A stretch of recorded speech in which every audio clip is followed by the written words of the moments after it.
The pipe came down fast, aimed straight at Rex's skull. Emily Carter had 1 second, maybe less.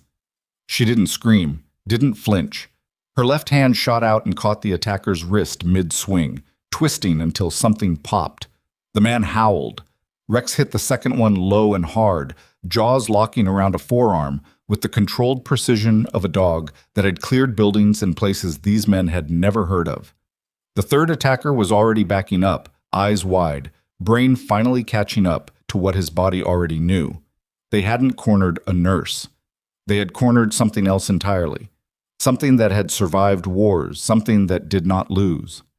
If this story already has you hooked, follow along until the very end. Like this video and drop a comment telling me what city you're watching from. I want to see how far this story can travel. The rail yard had been dead for 11 years. Redstone Harbor killed industries the way it killed everything else. Slowly, then all at once. The old northern freight terminal sat at the edge of the industrial district like a broken tooth, chain link fences sagging, floodlights long since stripped for copper, the ground still stained with grease and rust that no rain had ever washed clean. At 9:15 on a Tuesday night, the only sound was wind pushing through the gaps in collapsed loading dock walls and the soft, uneven rhythm of footsteps on gravel. Emily Carter walked with a limp. She had walked with it for 6 years, ever since a roadside device in a place the Army officially referred to as a forward operating zone detonated close enough to knock her off her feet and drive a piece of shrapnel through her left calf. The surgeons at Landstuhl had done their best.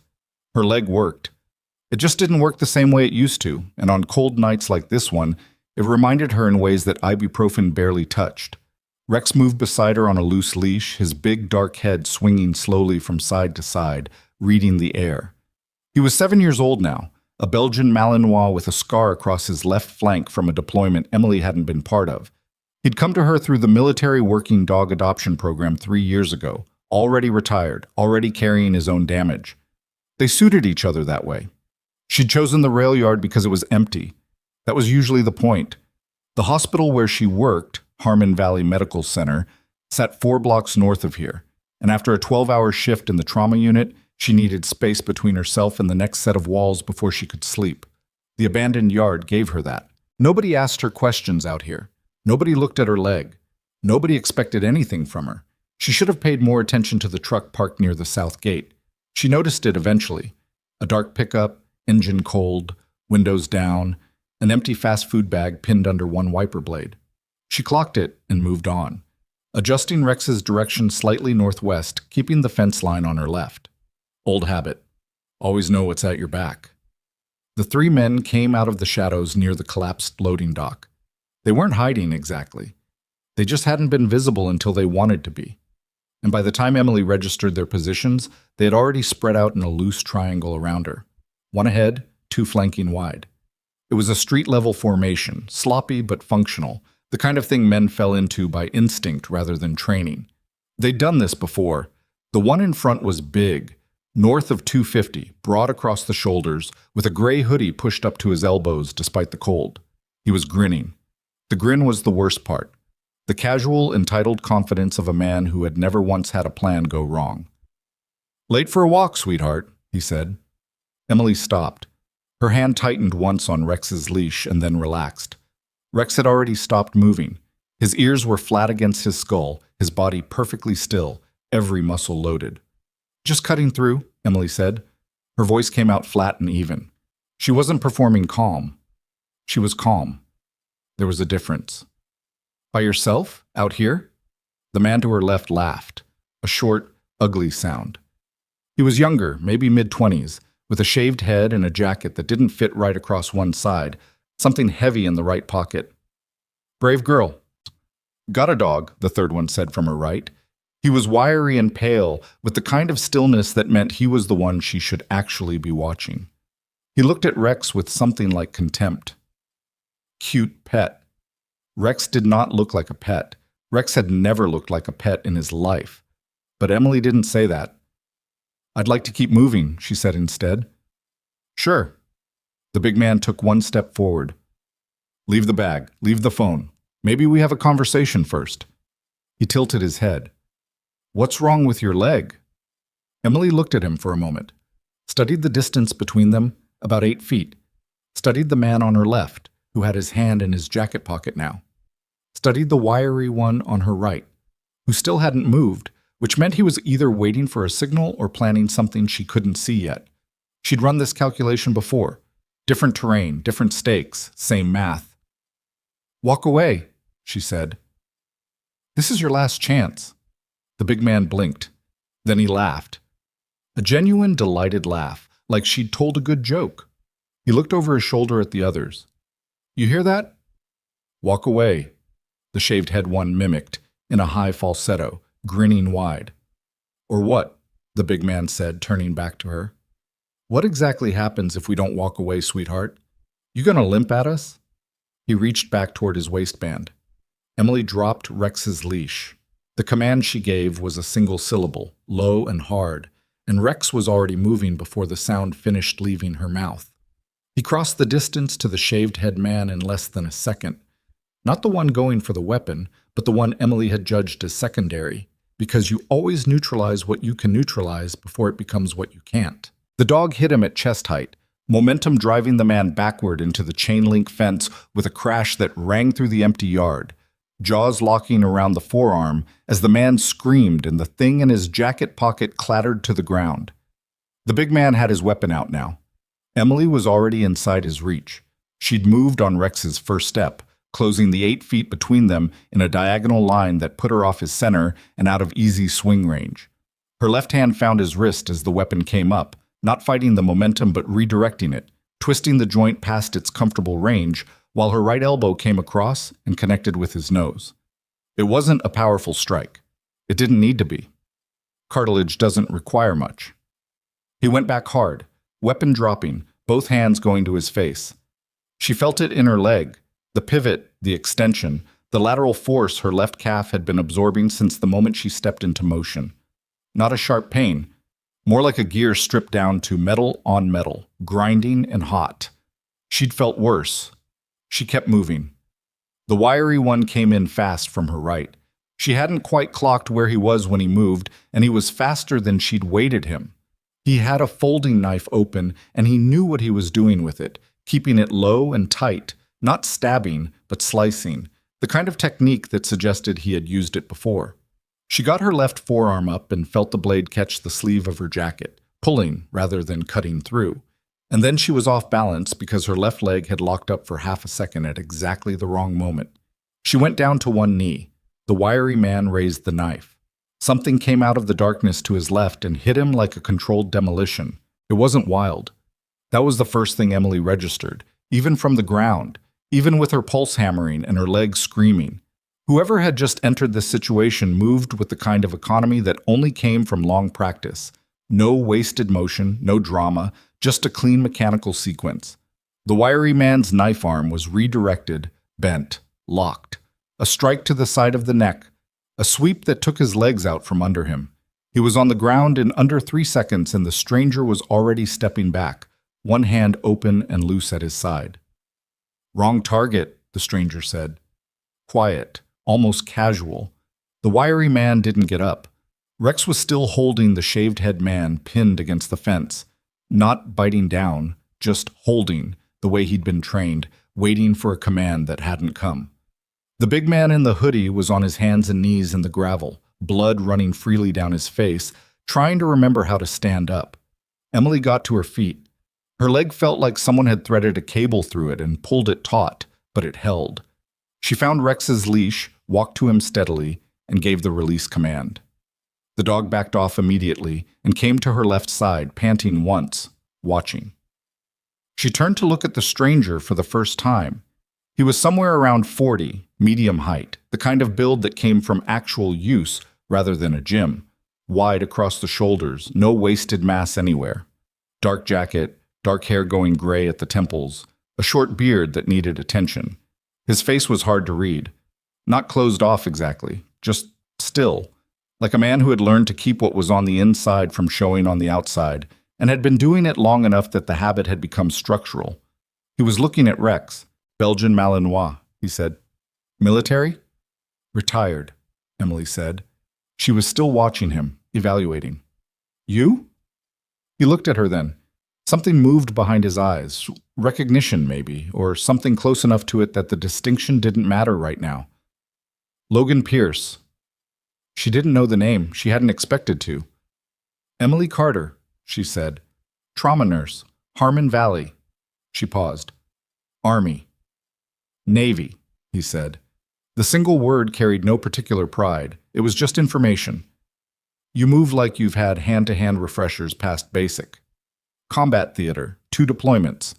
She tilted her head slightly. You were watching from over there before they approached. It wasn't a question. She'd clocked movement near the collapsed dock earlier, but had weighted it low. A single figure, standing still, not advancing. She'd prioritized the active threat and filed Logan Pierce as probable civilian bystander. A miscalculation? Minor, but real. I was on my way out, he said. I come out here sometimes. Same reason, probably. He glanced toward the 3 men. The big one was sitting up now, still bleeding, staring at the gravel between his shoes. The shaved-head man was cradling his arm against his chest. The wiry one hadn't moved, though his chest was rising and falling. Saw that triangle formation from the dock and waited to see what was going to develop. Most people would have called 911 and kept walking. Most people, he agreed, without inflection. Rex pressed against Emily's left leg, warm and solid. She put one hand briefly on his head and he leaned into it. Somewhere above them, mounted to a support beam on the east wall of the collapsed dock's surviving frame, a security camera she hadn't noticed blinked its small red light steadily. The rail yard had been dead for 11 years, but apparently someone still cared enough to maintain that one piece of equipment. She didn't know yet how important that blinking red light was going to become. 40 minutes later, 2 Redstone Harbor patrol units had taped the scene, and an ambulance had taken the shaved-head man, who the first officer identified as Darian Fells, to Harmon Valley, with what the paramedic described as a mid-radius fracture and probable nerve involvement. The big man in the hoodie, Marcus Grout, was in the second ambulance, nose broken in 2 places, ego in worse condition. The wiry one, Abel Wythe, had regained consciousness, looked at the scene around him, and then sat very still with his hands visible and said nothing more. Detective Sandra Voss arrived at 10:08 p.m., navy blazer over a gray sweater, dark hair pulled back, a half-consumed coffee in her left hand. She was compact and unhurried, and she looked at the scene carefully before she looked at Emily. "You're the nurse," she said. "I am," Emily said. Voss looked at Rex. "That the dog that put Darian Fells through a chain-link fence?" Rex engaged the secondary threat when the primary reached for his weapon, Emily said. He released on command. He didn't break skin. Fells says his arm is broken. Fells reached into his pocket when the situation escalated. Rex redirected that arm. The fracture is consistent with a controlled takedown, not an unmanaged bite. Voss sipped her coffee and looked at Logan, who had given his name to the first officer and then positioned himself against the fence 20 feet away and stayed there, still and quiet, as he'd been since it ended. "And you're the assist." "I was in the area," Logan said, "in the abandoned rail yard, at 9:15 on a Tuesday. I walk here sometimes." Voss studied him the way she probably studied everyone, patiently, without judgment, and without warmth. "You move like someone who spent a long time being paid to move that way." Logan said nothing. Voss let it go and turned back to Emily. "I need a full statement tonight, both of you." "I have a shift at 6 a.m., Emily said. "Shouldn't take long. We pulled feed from that camera." She nodded toward the dock frame. "Got the whole approach, the engagement, the resolution. This is clean." She paused. "You're not in trouble, Ms. Carter. I need the paperwork." Emily nodded. What Voss didn't say, what Emily wouldn't find out until 2 hours later, sitting in a precinct interview room with paper cup coffee cooling beside her, was what else the detective had pulled when she ran the 3 names. Darian Fells, Marcus Grout, Abel Wythe. Between them, 6 prior arrests, 2 convictions, 1 active warrant in a neighboring county for armed robbery, and a pattern of incidents in the industrial district over the past 4 months that had never crossed into prosecutable territory because there had never been surveillance footage and there had never been a witness who stayed.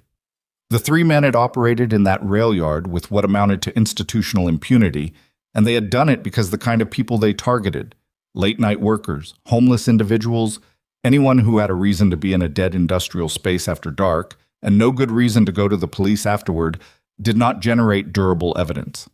There was durable evidence now. Emily sat across from Voss and answered questions for an hour in her measured, factual way, and she thought about the camera, the blinking red light she'd missed until after. She thought about how many times she had walked that rail yard in the past 8 months and never looked up at that support beam. She thought about the knife catching her sleeve, half an inch of trajectory difference, a jacket that didn't absorb rather than deflect, and the evening would have ended differently. She was good. She knew she was good, but good wasn't the same as complete, and she had been running on 12 hours of shift work and a leg that was already past its comfortable operational range, and Abel Wythe had moved faster than she'd assessed. The gap between what happened and what almost happened was narrow enough to be uncomfortable. She didn't like that. She sat with it. Voss came back in with a folder and set it on the table. "You want to tell me about your service record?" the detective said. Emily looked at her. "I want to know why that's relevant to tonight." "It's not, legally." Voss opened the folder. "I ran you when you gave your name. Army, 6 years, 2 deployments, combat theater medical attachment, decorated service, honorable discharge." She tapped the page. "Purple Heart." Emily said nothing. "You've been at Harmon Valley 3 years. Trauma unit." Voss closed the folder. "Your department chief, Dr. Grady Holt. He doesn't know any of this." It wasn't quite a question. "No," Emily said. "Why not?" Emily looked at the coffee cup.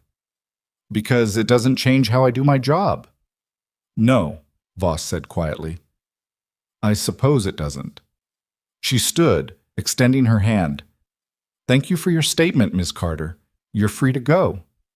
Emily shook the detective's hand, collected her jacket, and walked out at 11:47 p.m. Rex was in the lobby. A uniformed officer had been watching him, and Rex had tolerated the experience with the expression of a soldier enduring a bureaucratic inconvenience. He came to Emily's side and pressed against her leg, and she gripped the scruff of his neck briefly. Cold outside. The damp Port City kind that settled into old injuries and stayed. She had just over 6 hours before her shift. She thought about the gap between what happened and what almost happened, and she didn't sleep well. The morning came gray and flat, the way November mornings came in Redstone Harbor, and Emily was at Harmon Valley by 5:50, changed and caffeinated and standing at the nurses' station reviewing the overnight boards before the day staff had fully assembled. This was her habit. Arrive early, know the board, know what's waiting. What was waiting at 6:14 a.m. was Dr. Grady Holt. He came around the corner from administration in his white coat and his careful displeasure and stopped when he saw her. He was 61, a chief of trauma medicine who ran his department like a private kingdom with himself as the only authority worth consulting. His relationship with Emily had been functional but cold since she'd corrected his dosage calculation in front of a resident 7 months ago. He'd never addressed that incident directly. He didn't need to. The temperature in any room they shared had been different ever since. "Ms. Carter," he said, "my office, before rounds." She followed him. The office smelled like old coffee and institutional ambition, framed degrees on one wall, hospital board photographs on another, a desk that said, "I have been here a long time and intend to stay." Holt sat behind it and folded his hands on the surface and looked at her with an expression she recognized, not from him specifically, but from enough men in enough institutional settings that she could read it immediately. The expression that had already decided before the conversation started. "I've been made aware of an incident last night," he said. "In the rail yard on Colton Street." Emily waited. "Involving you, a dog, and 3 individuals who are currently receiving treatment in this hospital." He paused deliberately. "In my trauma unit." 2 of them, Emily said. The 3rd was evaluated at scene and taken into custody. His jaw tightened. He didn't like being corrected. She knew that. She corrected him anyway, because the facts were the facts. "This hospital has a reputation to maintain," he said. "Our staff represent this institution inside and outside these walls. An altercation of this nature. A self-defense incident," Emily said. "Documented on surveillance footage. I've given a full statement to the police and I'm not under investigation. An altercation, he repeated, laying the word down flat like it meant something different than what she'd just said, that put 3 men in my emergency department and generated a police report with this hospital's name attached to a staff member. He opened a folder on his desk, thin, probably just the overnight incident summary forwarded from administration. I've spoken with HR. Given the PR exposure, the liability questions, Emily said quietly. He stopped. Those men attacked me, she said. They surrounded me with weapons in an abandoned public space and initiated a violent assault. The police footage confirms the sequence of events completely. The circumstances you're characterizing as a liability are an assault victim with an unblemished service record who defended herself proportionally and is now sitting in your office at 6 in the morning because she showed up early for her shift. Holt looked at her for a long moment. Something moved across his face. Not quite guilt, not quite doubt. Something he pressed down before it could become either one. I'm placing you on administrative leave, Babat, he said. Pending HR review. The words landed in the room and sat there. Emily didn't react visibly. She had learned that too. In the field, and in the hospital, and in every institution she'd ever moved through, that the cost of showing what you felt was paid by someone else, usually yourself. She looked at Grady Holt and she breathed evenly and she kept her voice level. How long? She said. Until the review is complete. 2 weeks minimum. Possibly longer, depending on what comes out of the police process. I have patience. Your patients will be covered by the rotation. I have a patient in Bay 4. Emily's voice didn't change register, didn't sharpen, didn't rise. She's been here 11 days, post-trauma, nonverbal with every other staff member on this floor. Yesterday morning, she asked me a question for the first time. One question, unprompted. Do you know what that represents clinically for a patient presenting with her profile? Holt said nothing.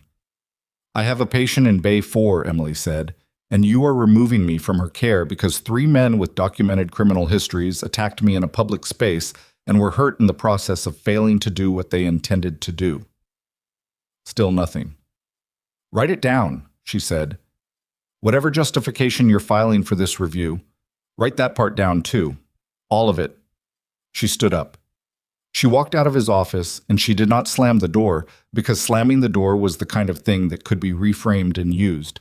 She walked to her locker with the same measured pace she'd walked everything this morning, gathered her personal items, zipped her jacket, and walked out of Harmon Valley Medical Center at 6:31 a.m. with her chin level and her hands steady, and the particular cold feeling in her chest that she'd learned to recognize as controlled anger rather than despair. There was a difference. She held on to it. Rex was in her car in the parking structure. She got in and sat for a moment with both hands on the steering wheel and breathed long and deliberate until the cold feeling settled into something she could carry without it showing. In the passenger seat, Rex put his head on her thigh. Yeah, she said. I know. She pulled out of the structure and drove, and she was 3 blocks from the hospital when her phone rang, a Redstone Harbor number she didn't recognize. She answered. Ms. Carter. Detective Voss. Something careful in her voice, something that hadn't been there last night. I'm sorry to call this early. We've had a development. Emily kept her eyes on the road. What kind? The footage from the rail yard was reviewed by our technical unit overnight, Voss said. There's more on that camera than last night. Significantly more. A short pause. Fells, Grout, and Wythe. That location was a regular site for them. The camera captured 6 prior incidents over 4 months. 4 of them involved other victims. The traffic light ahead of Emily turned red. She stopped. We're opening a broader investigation, Voss continued. Armed assault, criminal conspiracy, possible trafficking of stolen goods. The DA's office is already involved. Another pause. Which means your role in this changes. You're not just a one-night self-defense case anymore. You're a cooperating witness in a multi-incident investigation, and the defense attorneys for these 3 men are going to come at your statement from every angle they can find. I understand, Emily said. There's one more thing. Voss hesitated. Not long, just a beat. I received a call this morning, someone asking questions about the footage, about you specifically. He didn't give a full name. A pause. He said to tell you she never stopped moving. The light turned green. Emily didn't move for a second. The car behind her tapped its horn once, soft, and she pulled forward. She knew exactly who had said that. Logan Pierce had watched her in that rail yard, watched her pivot and redirect and absorb the weight of a 12-hour shift and a bad leg and 3 men with weapons, and he had watched her go down to one knee and come back up. And he had seen something specific in the way she moved, something that went past the immediate situation, something he recognized probably because he'd spent enough time around people who moved that way to know what it meant when someone did. And now he'd seen the full footage. He had a contact inside the department or access to something she hadn't accounted for, and whatever he'd found in that footage had moved him to make a phone call before 6 in the morning to a detective he'd met once at a crime scene. "Did he say anything else?" Emily asked. "He said he wanted to talk to you, said it was about more than last night." Voss let that sit a moment. "I got the impression it was, I don't know, not casual, like he'd seen something specific and it had shifted something for him." Emily drove in silence for a few seconds. She had just been suspended from her job. A multi-incident criminal investigation had opened around an assault she'd walked into by accident. A man she'd known for less than 2 hours was pulling threads she couldn't see from a direction she hadn't mapped yet. And the patient in Bay 4 at Harmon Valley had asked her one question yesterday morning, the first question in 11 days. And now there was no one in that room who knew how to wait quietly in a way the patient could trust. "Tell him," Emily said, "that I'm available." A pause on Voss's end, short, almost surprised. "I'll pass that along," the detective said. Emily ended the call. She drove the rest of the way home in the gray November morning with Rex breathing steadily beside her, and she thought about the camera she hadn't noticed, the knife she'd almost not deflected, and the way Logan Pierce had stepped out of the dark and moved like someone who had spent decades learning exactly how much force was necessary and how to apply it without anything extra. She thought about what he might have seen in that footage that she couldn't see herself, because you couldn't watch yourself from the outside. You only knew what it felt like from the inside, which was a different kind of knowledge. Useful, but incomplete. Something was moving. She couldn't see the shape of it yet, but she could feel it the way she'd learned to feel things in the field, not through information, but through the absence of it, through the particular quality of a silence right before something changed. She pulled into her driveway, turned off the engine, and sat. Rex waited. Her phone buzzed. A text from an unknown number. No name, just a time and an address. 11 a.m. Dock Warehouse, Pier 9, East Harbor. She stared at it for a long moment. Then she typed back, "I'll be there."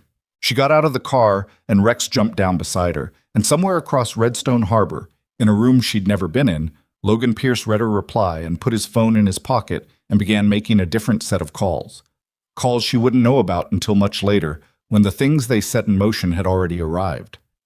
Pier 9 sat at the far end of East Harbor, where the working waterfront stopped pretending to be anything other than what it was, concrete and rust, and the smell of brine soaked so deep into the structure that no amount of time or weather would ever pull it out. The warehouse at the end of the pier had been a cold storage facility once, back when the harbor processed enough commercial catch to make refrigeration worth the cost. That was a long time ago. Now the corrugated walls had gone the color of old blood. The loading bay doors were chained but not padlocked, and the only sign that anyone had been inside recently was the absence of the broken glass that should have been on the floor near the east entrance. Someone had swept it. Emily noticed that before she noticed anything else. She pushed the door open at 10:58 a.m. with Rex at her left side and her right hand loose at her hip, and she stood in the threshold for a moment and let her eyes adjust. The interior was large and dim, gray light coming through gaps in the roof panels. The floor bare concrete except for old pallet stains and a folding table someone had set up near the center of the space with 2 chairs and what looked like a laptop and a thermos. Logan Pierce was standing by the far wall with his back to a support column and his arms crossed, and the expression of a man who had been in enough waiting situations that waiting had stopped meaning anything to him. "You found it," he said. "Address wasn't complicated," Emily said. She let Rex off the leash. The dog moved through the space systematically, nose low, checking corners, doing what he did when they entered somewhere new. She watched him work for a moment. You swept the glass. Logan looked at her. Cut hazard for the dog. She hadn't expected that. She didn't show that she hadn't expected it. She moved to the table and looked at the laptop, screen dark, and the thermos and 2 paper cups still in their plastic sleeve. You said it was about more than last night. It is. He pushed off the column and came to the table and poured coffee without asking if she wanted it. She noticed he poured his own second, which meant it wasn't a gesture of politeness. It was just efficiency. Sit down. I'm fine standing. He looked at her leg. I'm fine standing, she said again, with slightly less patience. He sat. She remained standing, and something crossed his face that wasn't quite amusement, but was in the same neighborhood. He opened the laptop. I spent the last 4 hours going through the full rail yard footage, he said. All of it. Not just last night. The technical unit pulled 6 months of continuous recording from that camera. Voss shared access. She shared access with a civilian. I have certain relationships with people in this department from a previous context. He didn't expand on that. The footage documents 31 incidents at that location over 6 months. Fells, Grout, and Wythe are in 23 of them. There are other individuals, unknown, in the remaining 8. Emily looked at the screen. He turned it toward her and she leaned forward and looked without sitting down. The footage was time-stamped, paused on a frame.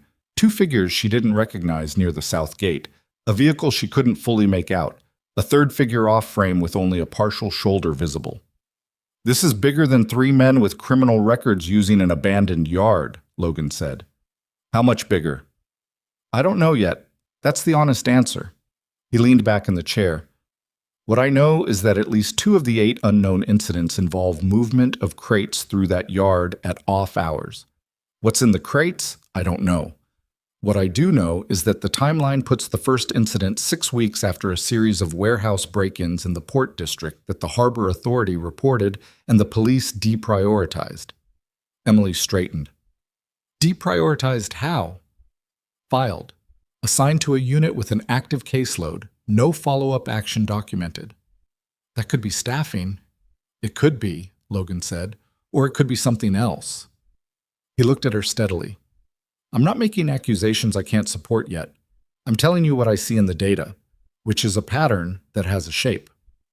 Rex came back from his circuit of the warehouse and sat beside Emily's left foot and looked at Logan with the flat, assessing stare he gave people he hadn't decided about yet. Logan looked back at him without moving. He'd do that to everyone, Logan asked. Everyone he's not sure about. Fair. Emily picked up the coffee. It was from somewhere decent, not precinct room terrible, which she noted. She drank half of it standing there looking at the paused footage and thinking about patterns that had shapes. Why are you telling me this? She said. Logan was quiet for a moment. Not evasive quiet, thinking quiet. There was a difference. Because you're in it now whether you want to be or not, he said. Your statement is on record. Your name is attached to the investigation. Whatever those 8 unidentified incidents represent, the defense attorneys for Fells and the others are going to pull every thread they can find to reframe last night. And if there's something larger running through that yard, it will surface, and it will surface around you. He paused. And because I watched you move last night, and you move like someone who is trained to assess and decide and act, and I'd rather have that thinking on the problem than not. Emily looked at him. That's a long way of saying you need help, she said. I'm saying the problem is larger than one person, and I know your background now, and I think your thinking is useful. He met her eyes. If that's help, then yes. She set the cup down. Tell me about the crates, she said. They spent 2 hours in the warehouse, working through the footage methodically, Logan driving the laptop and Emily standing at his left shoulder, watching and asking questions that were specific and technical and occasionally cut to something he hadn't considered from that angle, which she could tell from the half-second delay before he answered. Rex slept under the table with his chin on his paws, which was his way of saying the space was secure and he was off duty until further notice. What the footage showed, assembled chronologically, was a supply chain, not an obvious one. Not the kind that announced itself. But the structure was there, the south gate as an entry point, the collapsed dock as cover. A rotation of vehicles that never repeated the same plate twice, but repeated the same profile. Transit van, dark, older model, commercial plates. Always between midnight and 3 a.m. Always with a 3-person crew minimum. Always with the same sequence: arrival, 30 to 40 minutes of activity in the loading area, departure, clean, practiced. They've been using this yard as a relay point, Emily said. That's what it looks like. Fells and his crew, they're not the operation, they're protection. Logan looked at her. That's what I think. Which means last night wasn't random. They were there because they're always there. She straightened up. And we walked into their territory. You walked into their territory, Logan said. I happened to already be there. Why were you there? He took a moment. I've been watching the yard for about 3 weeks. Not formally. I saw the pattern in public incident reports, the deprioritized break-ins, the geography of complaints from the Port District. And I walked to the area, saw the camera, came back a few times to see what the foot traffic looked like. So you were already on this? I was looking at it, he said. Not the same thing. Why? Another pause. This one longer. He looked at the laptop screen rather than at her. I have reasons for paying attention to certain kinds of activity in this Port District. They're not reasons I'm going to lay out in full right now. Emily looked at the side of his face, the jaw that didn't give much away, the careful economy of everything he said and did. All right, she said. We'll come back to that. She didn't push it, because pushing it right now would make him less likely to share it later. And she needed him to share it later. She'd learned that too. Not in the Army specifically, but in trauma medicine, where patients told you what they were ready to tell you, and the worst thing you could do was demand the rest before they were ready to carry it out into the open. She picked up her jacket from the back of the chair. I need to make a phone call, she said. Someone I trust who might be able to tell me whether the deprioritized reports were staffing or something else. Logan looked at her. Who? A friend from my second deployment. She's with the Federal Marshal's office now, based in the regional district. She zipped the jacket.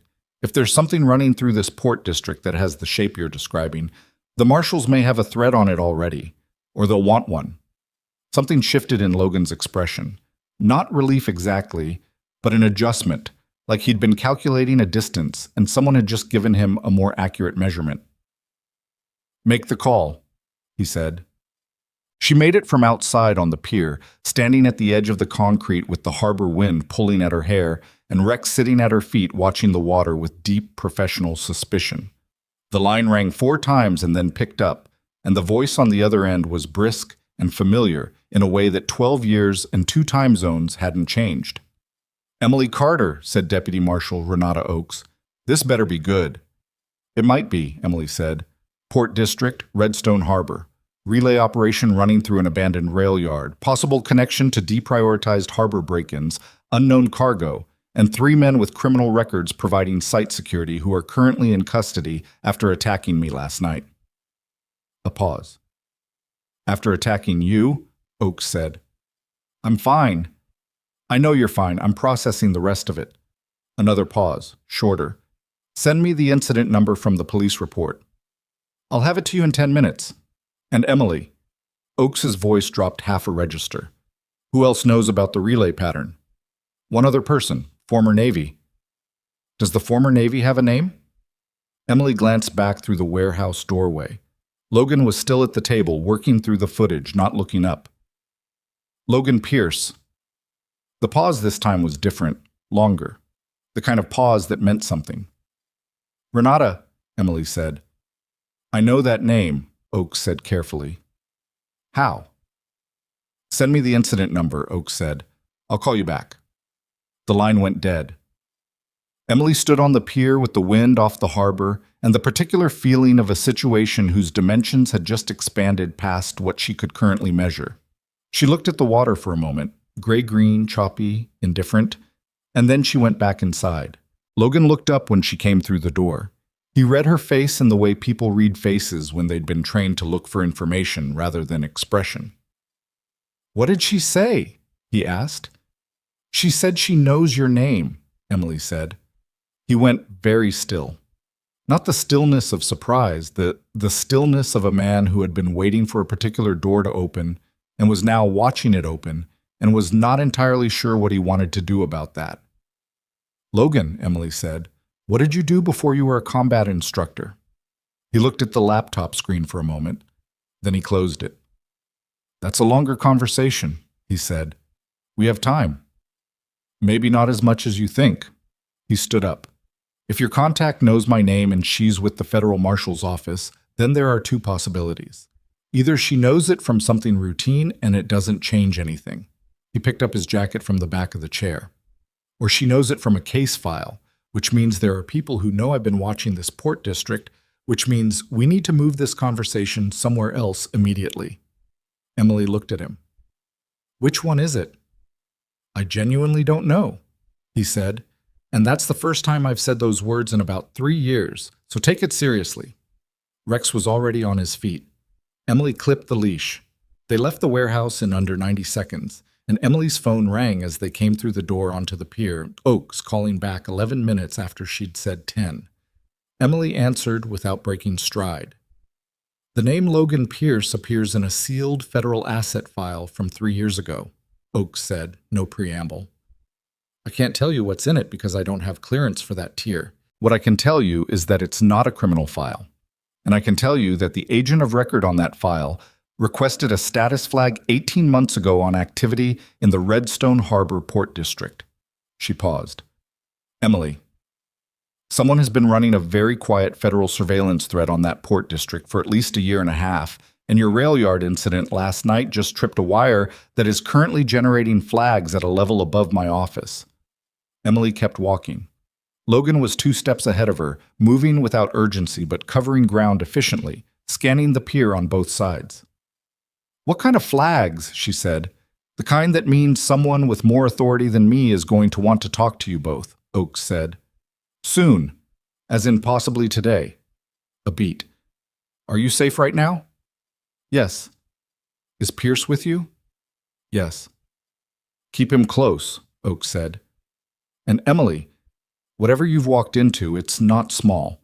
I don't have the shape of it yet, but I know what the reaction pattern looks like when something significant breaks open, and this is that pattern." Her voice tightened slightly. "Watch your back." "Always do," Emily said.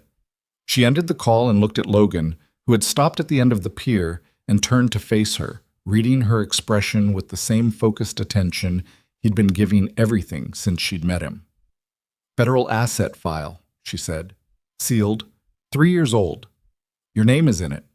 He didn't react visibly. He looked out at the harbor for a moment, the same gray-green, indifferent water, and then he looked back at her.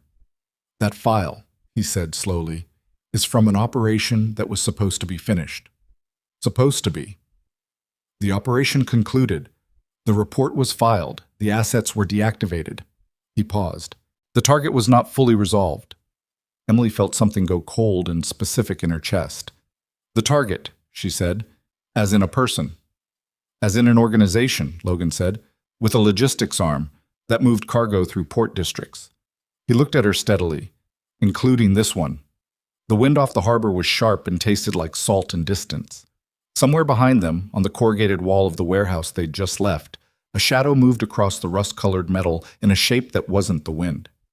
Emily saw it. Logan saw her see it. They moved at the same moment, not running, not panicking, just stepping off the direct line between where they were standing and where the shadow had come from, putting a concrete pillar between themselves and the warehouse wall, Rex pressing in tight against Emily's leg with his ears flat and his body coiled. A figure stepped around the corner of the warehouse, then another. Not police. Wrong posture, wrong clothes, wrong kind of patience. 2 men, standing at the entrance to the pier, blocking the only way off it. One of them had his hand inside his jacket. The other was holding a phone to his ear and looking directly at Emily and Logan with the flat, calibrated gaze of someone who had been sent to do something specific and was now confirming that the targets were where the targets were supposed to be.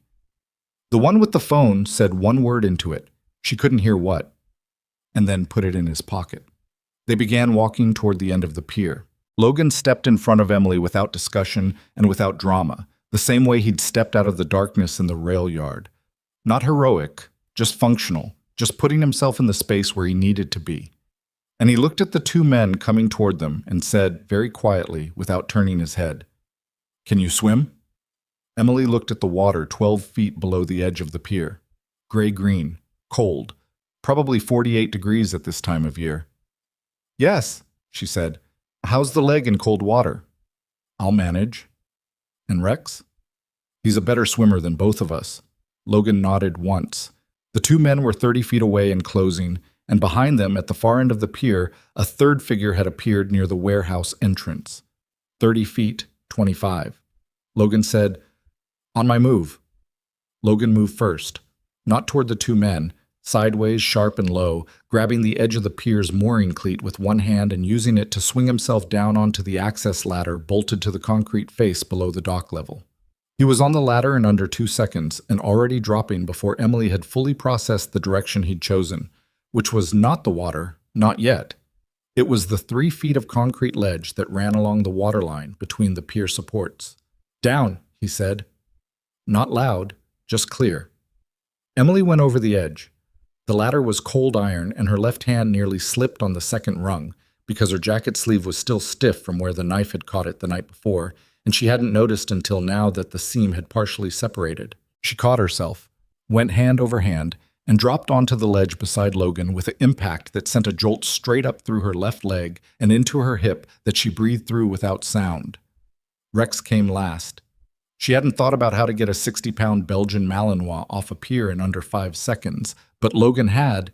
He reached up and took Rex by the harness with both hands and lowered him in a controlled drop that the dog accepted with complete equanimity, landing in a crouch on the ledge and immediately pressing flat against the concrete face. Above them, footsteps on the pier planking. Emily pressed her back against the underside of the dock and looked at Logan, 3 feet to her right, doing the same thing. Between them, Rex was motionless. The sound of the water below them was constant and cold, slapping against the concrete columns in irregular rhythms. The footsteps stopped directly above them. A voice, male, not loud, someone who didn't need to project because he was talking to someone close, not on the pier. Another voice farther back, "Check the water!" A pause. Then the first voice again. "They didn't go in. Wind's wrong." Emily kept her breathing shallow and looked at the underside of the dock 3 inches above her head. 30 years of rust and barnacle accumulation and the smell of things that had been wet for a long time. She could feel the cold coming off the water below the ledge in waves, and her left leg was starting to register the sustained tension in a specific and unpleasant way that she knew from experience meant she had maybe 20 minutes before it moved from uncomfortable to unreliable. She tapped Logan's arm once, held up 2 fingers, pointed up, then spread her hand. 5 seconds. He shook his head. Held up 3 fingers, pointed toward the south face of the pier where the concrete columns created a natural visual barrier from the main access point. She looked at the distance, maybe 40 feet along the ledge, moving laterally, staying below dock level. If the men above them were looking outward at the water, they wouldn't have the angle. If they'd split to cover both sides of the pier, it didn't work. It was a maybe. Logan was offering her a maybe. She'd operated on worse odds. She nodded. They moved along the ledge in a sequence she would not have described as graceful, low and careful, one hand on the concrete face, feet testing each step on a surface that was wet and uneven, and in 2 places had no surface at all, just open space above the harbor water. Emily went first because Logan's hand signal made clear he was covering their rear, and Rex moved between them with the silent, careful competence of a dog that had been trained in environments considerably worse than this one. She was 20 feet along when her left leg gave. Not completely, not a collapse, not a fall, just a half-second failure of the lateral stabilizer that she'd been running hot since the night before, the muscle seizing in a way that dropped her left knee onto the ledge instead of her foot. The impact was loud against the concrete, not extremely loud, loud enough. Above them, the footsteps moved. Logan was beside her in the same instant, one hand on her arm, one on the concrete face, not hauling her up but steadying the base so she could get herself up, which she did in about 3 seconds, with her jaw set and her eyes on the column ahead. He didn't say anything. She didn't thank him. They covered the remaining 20 feet faster than was strictly wise and came around the south face of the column into the shadow of the corner support. And Logan pressed them both flat into the concrete, and they stood there and listened. The footsteps above moved to the south side of the pier. Stopped. Moved back. A phone call. One-sided, muffled by the dock structure above. Not here. Might have gone into the building. A pause. Yes. We'll loop back. The footsteps moved away toward the warehouse end. Emily exhaled. Her knee was bleeding through her jeans. She'd felt the impact, but only registered the blood now, a dark spreading patch at the kneecap that wasn't serious, but was adding to the inventory of things that needed attention later. She looked at it briefly and filed it. There's a maintenance access at the base of the south column, Logan said quietly. Comes up in the parking structure on Crane Street. Used to use it when this was an active facility. Used to, she said. 3 years ago. It should still be clear. He looked at her leg, at the bloodstain. Can you walk? Can you stop asking me that? Can you walk? He said again, same tone, no apology. Yes, she said. Let's go. The maintenance access was a drainage corridor barely wide enough for a person to walk through without turning sideways, which Logan did turn sideways through, and which Emily got through by keeping her left shoulder against the wall for balance and her right hand on Rex's harness, because the dog was the most structurally reliable thing in the immediate environment, and she was comfortable admitting that to herself, if not out loud. The corridor sloped upward at a grade that did nothing kind for her knee and ended in a utility door with a push bar that Logan hit with his forearm, and they came out into the parking structure on Crane Street, blinking in the relative brightness of fluorescent ceiling lights and the smell of exhaust and concrete. Logan pulled out his phone. I need to call someone, he said. So do I, Emily said. She called Oaks. It rang twice.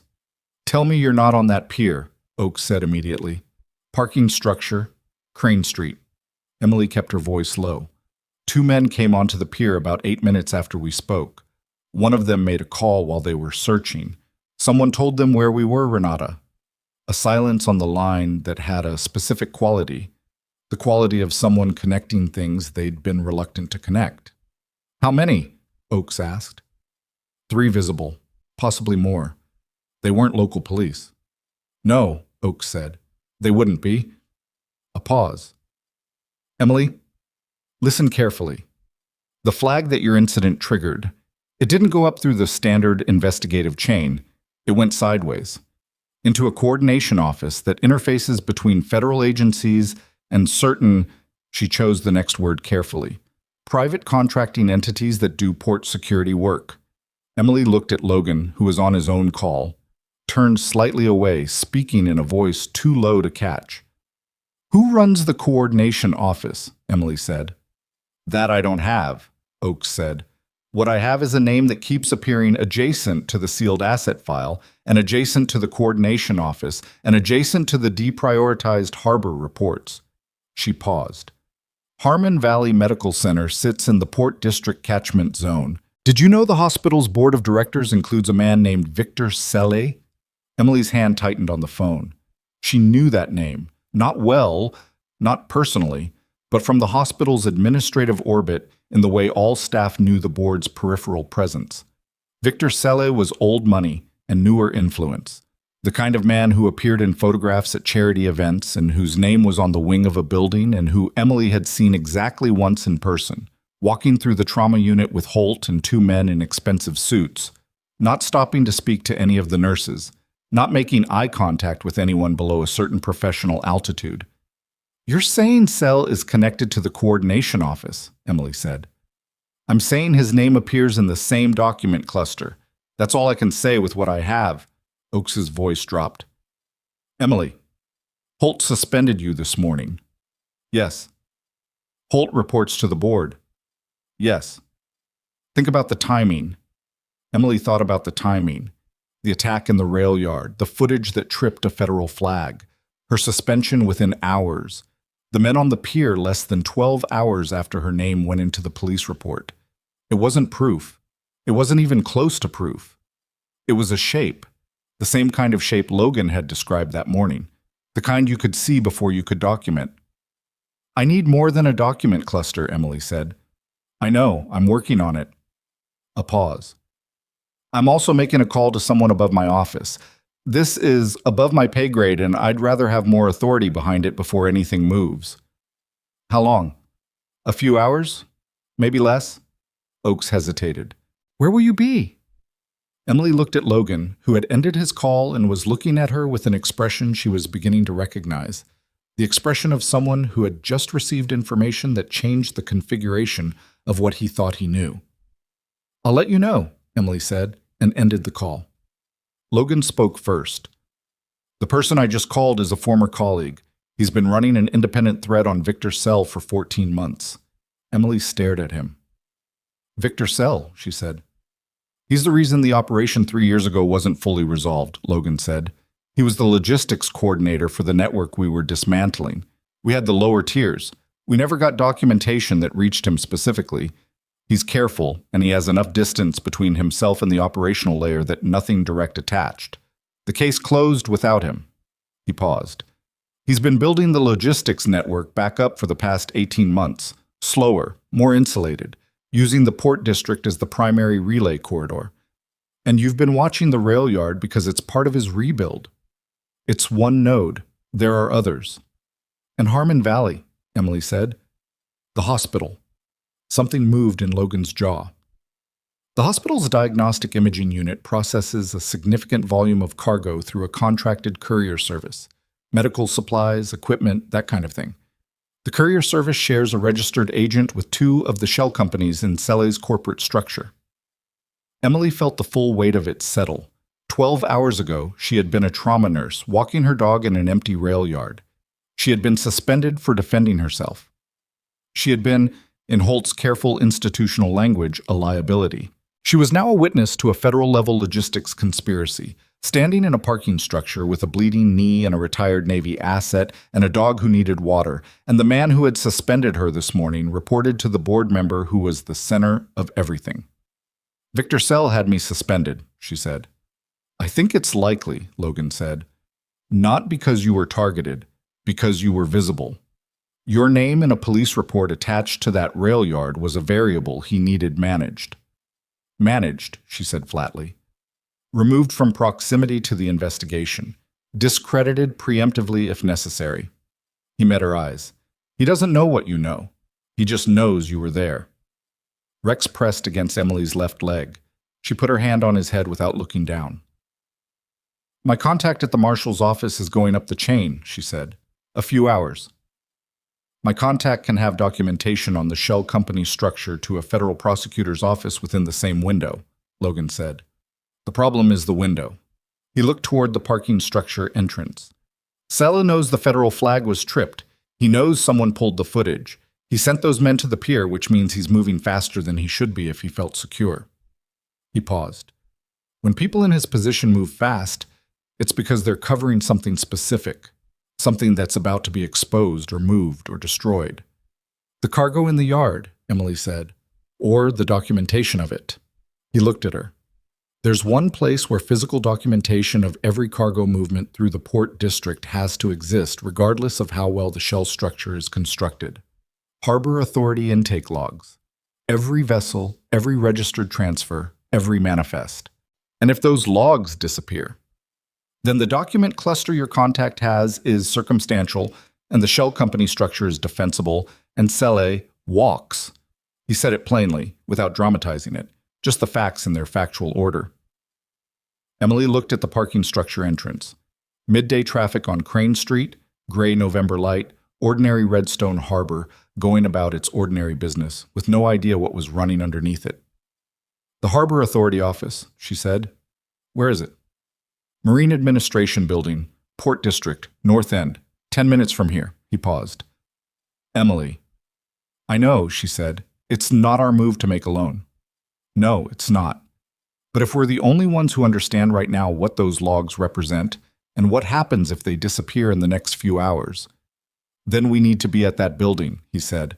Not to take anything, to document what's there, and to make sure someone with authority knows exactly what to look for before Selle's people can reach it.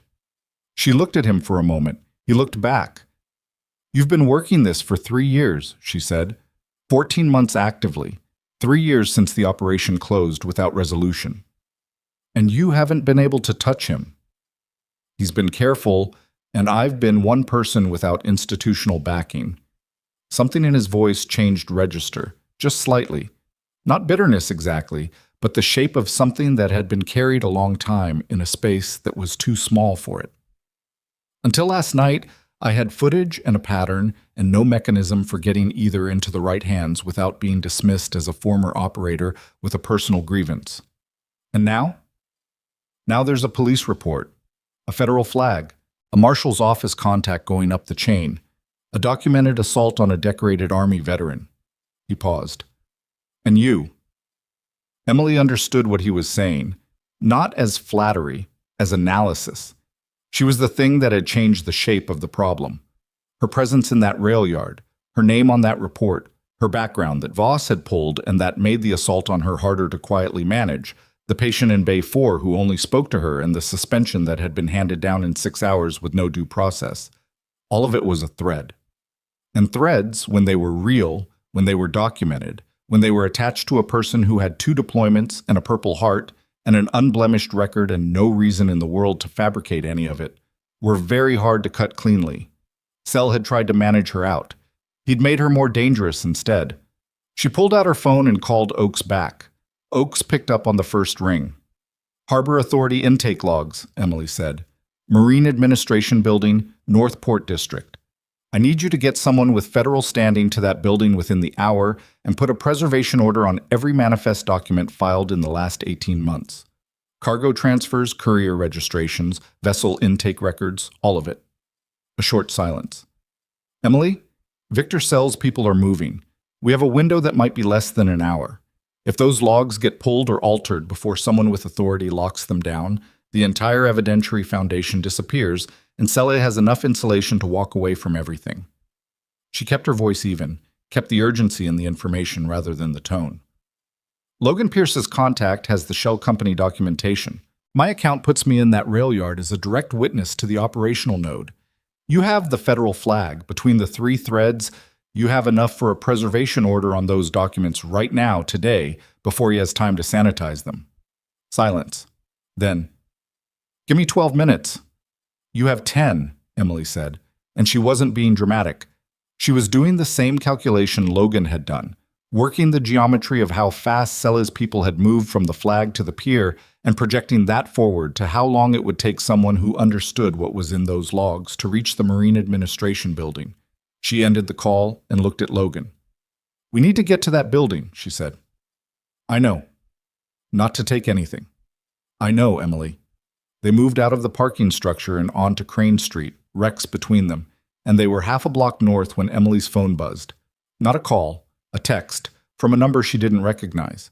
She stopped walking and looked at it. The text contained one image. It was a photograph of a hospital room. Bay 4. Harmon Valley Medical Center. The patient, her patient, the woman who had not spoken to anyone for 11 days until yesterday morning, was visible in the frame, sitting up in her bed, looking at something off camera.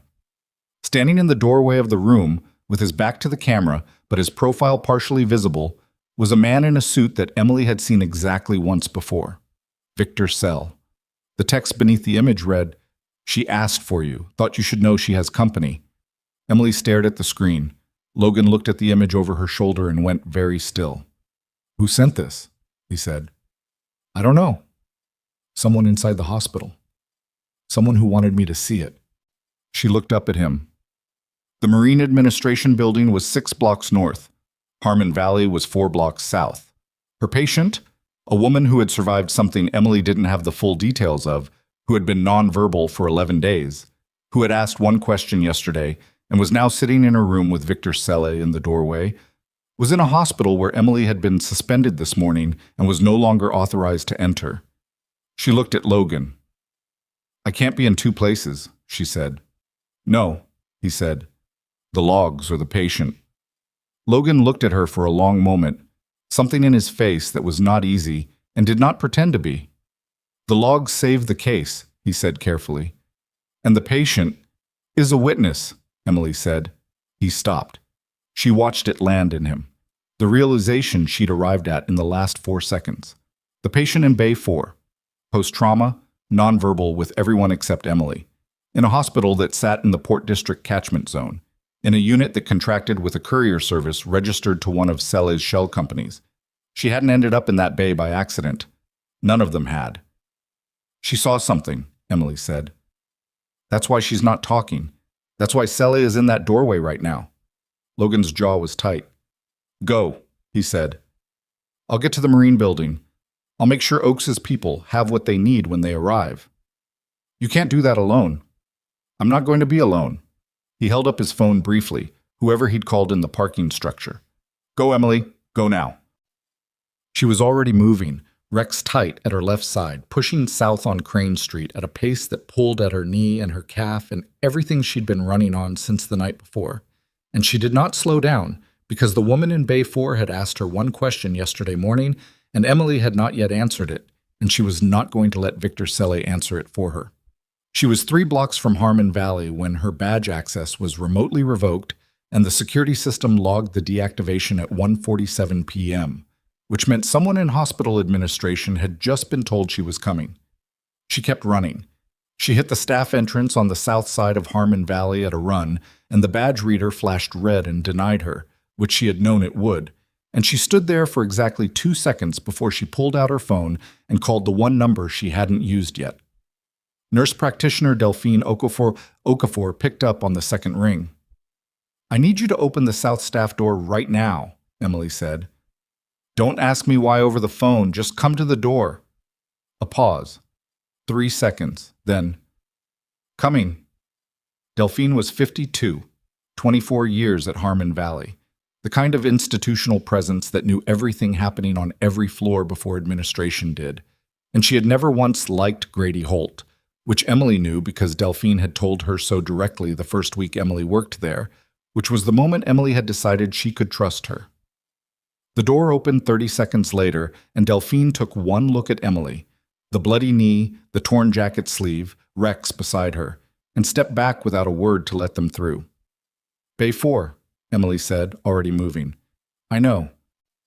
Delphine fell into step beside her, lowering her voice as they moved through the corridor toward the trauma unit. There's a man in there. He came in with Holt about 20 minutes ago. Holt introduced him as a board member conducting a patient welfare review, which is not a thing that exists in any protocol I've ever seen. Victor Cele. Delphine's stride didn't break. You know him? I know what he is. Emily kept her pace steady despite everything her left leg was doing. What is the patient's current status? Vitals stable. She's been agitated since they went in. I tried to intervene and Holt told me to return to my station. A beat. I didn't entirely do that. What did you do? I stood close enough to the doorway to hear the conversation. Delphine's voice was level. The man, Cele. He wasn't asking about her health. He was asking her very specific questions about what she remembered, about a night about 6 weeks ago, about whether she had spoken to anyone. Emily's jaw tightened. She didn't answer him, Delphine continued. She did what she's been doing with everyone except you. She went silent. But she was scared, Emily. Not the flat dissociated scared, the kind where you're tracking everything in the room and deciding whether to run. They turned the corner into the trauma unit corridor, and Emily could see Bay 4 ahead, the curtain drawn 3/4 across, a strip of light spilling under it. She could see one male figure standing just inside the bay. Not Holt, the wrong silhouette. She could hear Holt's voice from somewhere to the left, speaking quietly to someone she couldn't see. Rex made a low sound that wasn't quite a growl, just a register change, just information. Emily stopped outside the bay. She put her hand on the curtain and then didn't pull it yet because she needed 15 seconds to think, and she took them. The patient's name was Mara Voss, no relation to the detective, just a coincidence of surname that Emily had noticed the first day, and then filed away. Mara was 34, brought in 6 weeks ago by ambulance from the Port District waterfront, hypothermic and minimally responsive, with contusions consistent with a significant physical trauma and a blood toxicology that suggested she had been in the water for somewhere between 2 and 4 hours before she was found. No identification, no missing person report that matched her description for the first 9 days, which was unusual enough that Emily had flagged it to Voss, the detective, not the patient, on day 3. The missing person report that eventually surfaced had been filed by a man in a neighboring city who identified himself as Mara's brother. He had visited once, stayed 20 minutes, and had not returned. Mara had not reacted to his presence in any way that suggested comfort. She had that evening knocked her water cup off the tray table 3 times in succession until Emily had sat beside her and said, quietly, that she didn't have to talk to anyone she didn't want to. That was the night Mara had first made eye contact. 6 weeks of slow and incremental trust, and yesterday morning Mara had asked, "Are you going to be here tomorrow?" Emily had said yes. She pulled the curtain. Victor Sella was standing at the foot of Mara's bed. He was 60, silver-haired, the kind of man who had spent so many decades being deferred to that the expectation of it had become structural. He held himself with the easy authority of someone who had never once walked into a room and felt uncertain about his position in it. He was wearing a charcoal suit, and he was looking at Mara with an expression of practiced, professional concern that had nothing behind it. Mara was sitting up in the bed with her back against the headboard and her knees drawn up and her hands flat on the blanket, and when Emily came through the curtain, Mara's eyes moved to her immediately, and something in her face changed. Not relaxation exactly, not yet, but the particular shift that happened when a person stopped calculating alone. Sell turned. He looked at Emily. His expression didn't change in any dramatic way. A small adjustment around the eyes, a recalibration. The look of a man encountering a variable he'd thought he'd removed and finding it present anyway. "Ms. Carter," he said, "I understood you were on administrative leave." "I'm here to see my patient," Emily said. She moved to Mara's left side and stood there, putting herself between Sella and the bed without making a performance of it. Rex sat at her left foot and looked at Sella with the flat assessing stare he'd been using on Logan that morning, the one that said he hadn't decided yet but was leaning. "This is a board welfare visit," Sell said. "It's not a clinical matter. A board welfare visit conducted without the patient's documented consent and without clinical staff present is outside standard protocol." Emily looked at him directly. "I'm clinical staff." "Now there's clinical staff present." Something moved in Sella's jaw. A small thing.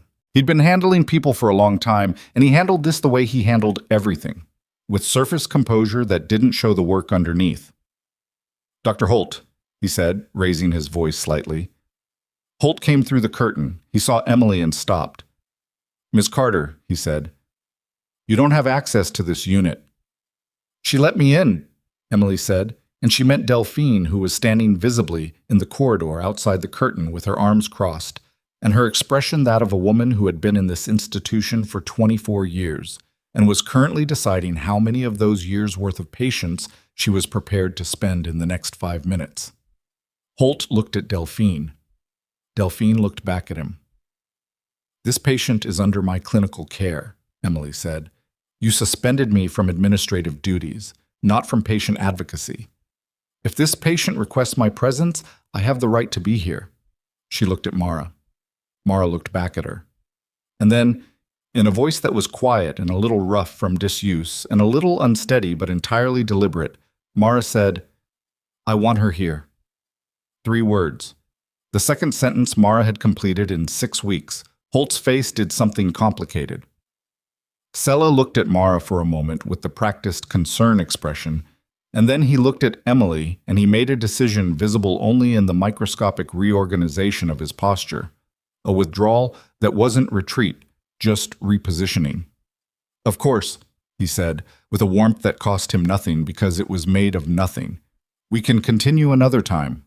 He nodded at Holt. "Grady?" He left. Emily watched him go. She watched the curtain settle behind him. She heard his footsteps in the corridor, unhurried even, the footsteps of a man who had somewhere else to be and was not concerned about what was happening behind him. She turned to Mara. "I'm sorry I wasn't here this morning," she said. Mara looked at her hands on the blanket. "He wanted to know what I saw," she said. "The night they put me in the water."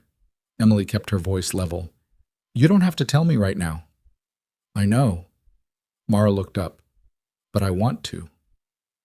What Mara told her took 11 minutes. Emily stood at the left side of the bed and listened without interrupting, and she held what she was hearing with the same careful attention she brought to everything that mattered, not rushing it, not pushing it toward the shape she expected, just letting it be what it was. 6 weeks ago, Mara had been working the late shift at a courier processing facility in the Port District. She had been employed there for 4 months in the warehouse intake division, processing incoming cargo for distribution. On the night in question, she had been working alone in the secondary intake area when a transit van had arrived outside the scheduled delivery window, midnight, 2 hours past her usual last intake, and she had gone to document it per protocol and had instead seen the contents of the van being transferred by 3 men, none of whom were registered courier employees, into a section of the facility that her access clearance did not cover. She had recognized one of the men. The silver-haired man, Mara said. I didn't know his name then. I know it now because he just said it to me. Victor Selle, Emily said. He was supervising. He wasn't touching anything. He was just standing there watching. Mara's voice was steady, but her hands weren't. They were pressing harder into the blanket, the knuckles going pale. He saw me. I don't think he expected anyone to be there. He said something to the men, and then he looked at me and he said, She stopped. He said, This is a private facility operation. You should go home. Like it was nothing. Like it was a normal thing to say. But you didn't go home, Emily said. I should have. Mara looked at the window. I took a photograph on my phone. I didn't think about it. I just did it before I turned to leave. I don't even know why. She paused. One of the men caught up to me in the parking lot. She didn't say what happened next. She didn't need to. The 6 weeks in this bed said it. The phone, Emily said. What happened to it? They took it. A pause. But I had a wireless backup running to a home server. I set it up when I first got the job because the facility had a no personal device policy and I was paranoid about losing contacts. She looked at Emily. The photograph went to the server before they took the phone. I think I wasn't in a condition to check after. Emily looked at her for a moment. Mara, is the server still running? It's on a timer. It should be. She hesitated. My apartment. I haven't been back. I know. Emily put her hand over Mara's on the blanket, briefly, and then let go. You don't have to go back. I just need the access information. Mara gave it to her. She said it twice, slowly, and Emily committed it to memory the way she'd been trained to commit things to memory. Not writing it down, not repeating it aloud, just letting it sit in the part of her brain where things went when they needed to stay intact. She straightened. She looked at Delphine in the corridor. Nobody comes in this bay without her explicit consent and a clinical justification, Emily said. If Holt sends someone, you call me first. Delphine nodded once with the expression of a woman who had been waiting for someone to say that specific sentence for approximately 6 weeks. Understood. Emily walked out of the trauma unit and through the south corridor and out the staff door, and she called Logan before she'd made it to the sidewalk. He picked up on the first ring. I'm at the Marine building. Oakes's contact arrived 4 minutes ago. Preservation order is in process. The logs are intact? So far. The Harbor Authority Administrator is cooperating. A pause. 2 men in a car have been parked outside since I got here. They haven't moved. Salespeople watching the building. That's my read. Logan. She stopped on the sidewalk. Mara Voss, the patient in Bay 4. She witnessed Cell supervising a cargo transfer 6 weeks ago. She took a photograph. It went to a home server. If that photograph shows Selle at the scene of an undocumented cargo transfer, it's the direct evidence that everything else is circumstantial without. Silence on the line for a beat. Address, he said. She gave it to him. The server access is... Don't say it on the phone, he said immediately. Right. She looked up the street. I'm coming to the Marine building. Meet me outside in 10 minutes. She started walking. Cha-chiam. The Marine Administration Building was a 4-story concrete structure on the north end of the Port District that had been built in the 70s with the specific aesthetic philosophy of a place that expected to outlast anyone who complained about it. Emily came around the corner onto Harbor North Boulevard and saw Logan standing outside the main entrance with his hands in his jacket pockets and the particular stillness of a man who was monitoring the car parked 50 meters up the street without looking at it. She walked past him and kept walking, and he fell into step beside her without breaking his own stillness, and they moved together along the block as if they were simply two people going the same direction. "The men in the car," she said quietly. "How long have they been there?" "Since before I arrived. They were here when I got here 20 minutes ago." He didn't look at the car. "Which means they were sent here before Oakes's contact requested the preservation order. Selle moved on the logs before we did." "He was watching the flag." "He has someone in the coordination office. Has to." Logan paused. "Which means he knows what's in the logs, and he was trying to either access them or document what federal action was being taken." He kept his voice even. "The administrator in there is cooperating, but he's scared. 2 of his staff called in sick this morning, the ones who handle cargo documentation." "Convenient," Emily said. "Very." They turned the corner onto a side street and stopped walking. Emily looked at him. "The photograph on Mara's server changes everything," she said. "Selle at the scene, in person, supervising. Not a shell company, not a registered agent, not a third tier of corporate insulation. Him. If the photograph is clear enough," Logan said, "and if the server hasn't been accessed." "How would Selle know about the server?" "He might not. He took the phone. If he ran a recovery on it and found the backup configuration..." Logan paused. "It's a risk. It's a risk we have to take." She looked at him. "I need to get to Mara's apartment. The men in the car are watching this building, not me." She said it and then immediately thought about the text that had sent her to the hospital. The photograph of Bay 4, someone inside the hospital who had wanted her to see it. Someone who had access to the unit and a phone and a reason to make sure Emily went back to that room. Someone who might also be watching where Emily went afterward. She looked at Logan. "Give me your phone." He pulled it out without asking why and handed it over. She looked at the screen, no missed calls, no texts, and handed it back. "I need to ask you something," she said. "Ask." "The text that sent me to the hospital. The photograph of Bay 4. Someone sent it to my number from an unknown contact." She watched his face. "Did you send it?" He looked at her for a moment. "No. Your contact. The one with the shell company documentation." A pause. Not evasive. Thinking. "I mentioned the patient in Bay 4 to him this morning when I was telling him the shape of what we'd found." He looked at her steadily. "He has resources I haven't fully accounted for." "What's his name?" "Marcus Webb, former DEA, 18 months independent." Logan paused. "He's been building this case longer than I have, and he operates outside my sight line sometimes. It's a working relationship, not a partnership." "Do you trust him?" The pause this time was honest and specific. "I trust his interest in this case. His methods I don't always know." Emily considered that for 3 seconds and then moved forward because she didn't have time to do anything else with it right now. "I'm going to Mara's apartment," she said. "You stay at the Marine Building. If Oakes's contact needs anything on the shell company structure, you're the only one who can give it from ground level." She looked at him. "And keep watching the car." "Emily." He said her name the way he said most things, without extra weight, just putting it in the space. "If Webb sent that text, it means he has someone inside Harmon Valley, which means he's been running a thread inside that hospital." She looked at him. "Which means," he said, "he might know more about your patient than you do."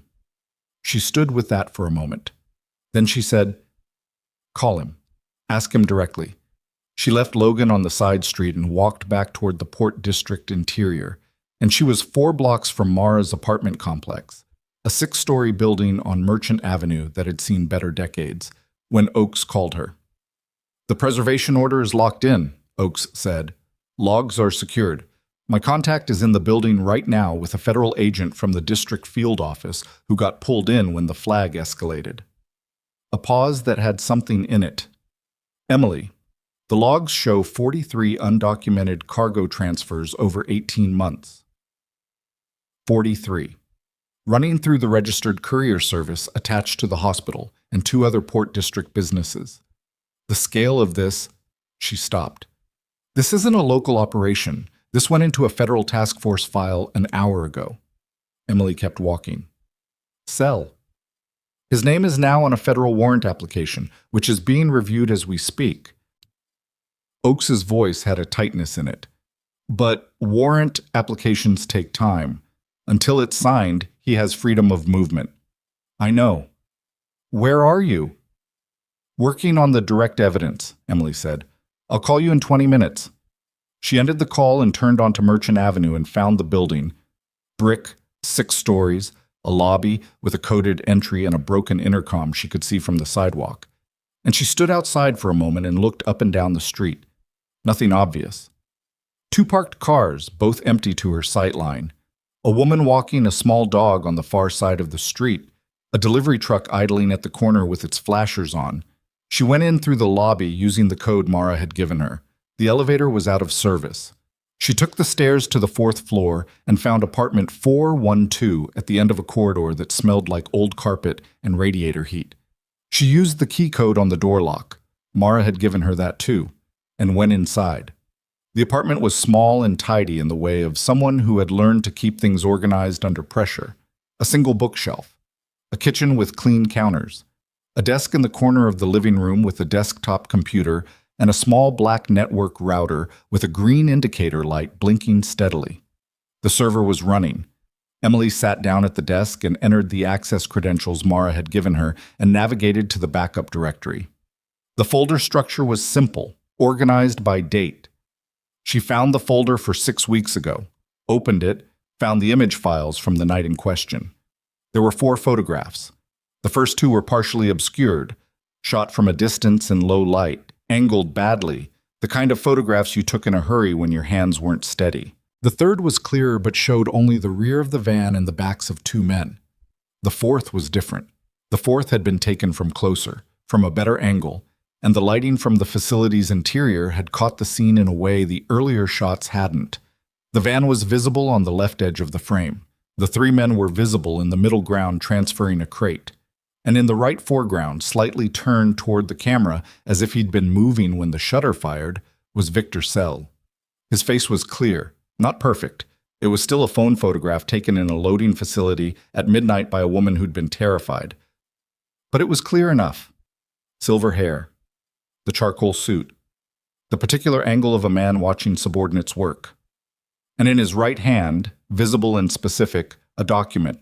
A paper document with a visible header that Emily enlarged on the screen and leaned close to read. She read it twice. It was a cargo manifest. Partial, cut off at the top. But the facility name was legible, and the date was legible, and the cargo description, which used a classification system that looked like standard medical supply coding but wasn't, it was offset by 1 digit across every field. A deliberate, systematic shift that would pass a casual inspection and fail a careful one was legible. She pulled out her phone and photographed the screen. 4 times. Different angles. She copied the image files to a secure email and sent them to Oakes into her own backup account. And then she sat for a moment with her hands on the desk and breathed. It was enough. It wasn't everything. It wasn't a complete chain of evidence, and it would need authentication, and the manifest coding would need a forensic logistics specialist to fully interpret, and none of that happened in the next hour. But it was a photograph of Victor Sell at the scene of an undocumented cargo transfer holding a document that contained evidence of systematic manifest falsification, and that was the thing that changed circumstantial into prosecutable. She called Oakes. "Check your email," she said. A pause. The sound of a phone being pulled up. Then silence. Longer than she expected. "Emily," Oakes said, "where did you get this?" "Backup server, the patient in Bay 4. She took it the night she ended up in the water." Emily's voice was level.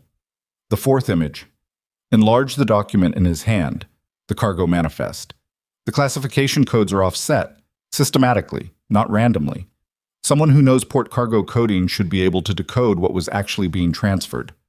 I have someone, Oakes said immediately. Emily, I need to get this to the field agent at the Marine building right now. I know. Go. Don't go anywhere until I call you back. I need to get back to Harmon Valley, Emily said. Emily, Mara needs to give a formal witness statement, and I need to be there when she does. She paused. And Sele was in that hospital 40 minutes ago. I need to know he's not still there. A short silence. I'll have a federal agent at Harmon Valley within 30 minutes, Oakes said. Hold until then. 20 minutes, Emily said. She ended the call and stood up from the desk, and that was when she heard it. The sound she'd been trained to hear and had been subconsciously monitoring for since she entered the building. Not a footstep. The particular sound of a lock mechanism under external pressure. Not a key. Something thinner. Something deliberate. Someone was working the front door lock from the outside.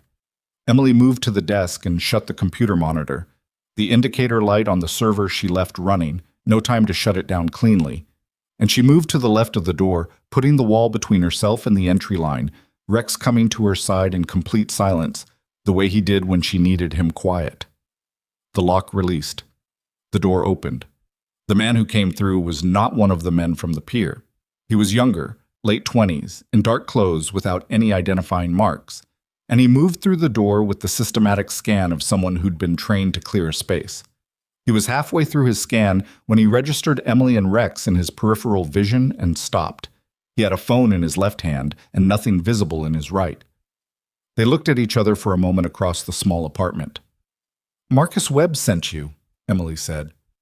It wasn't a question. She'd processed the possibilities in the 3 seconds between hearing the lock and the door opening, and this was the one that fit. The man didn't confirm it. He didn't deny it. He looked at Rex, made a careful assessment, and then held up his phone so she could see the screen. It was a text, from a number she recognized, Logan's. She's in the apartment. Don't touch the server. Get her out now. Emily read it twice. Why now? She said. The man looked at her with the expression of someone who had been told to deliver one message and hadn't been given the rest of the conversation. Because Sele's people have this address, he said. They've had it for 3 days. They've been waiting to see if anyone came here before they moved on the server. He paused. You came here, which means they're coming here, which means you have about 4 minutes. Emily looked at the window, then at Rex, then at the man with Logan's text on his phone. 4 minutes. The photographs were sent. The server was intact. The evidence was in Oakes's hands, and in the hands of a federal agent at the Marine Administration Building, and there was a warrant application under review and a federal task force file, and a preservation order on 43 undocumented cargo transfers. But Sele was not yet arrested.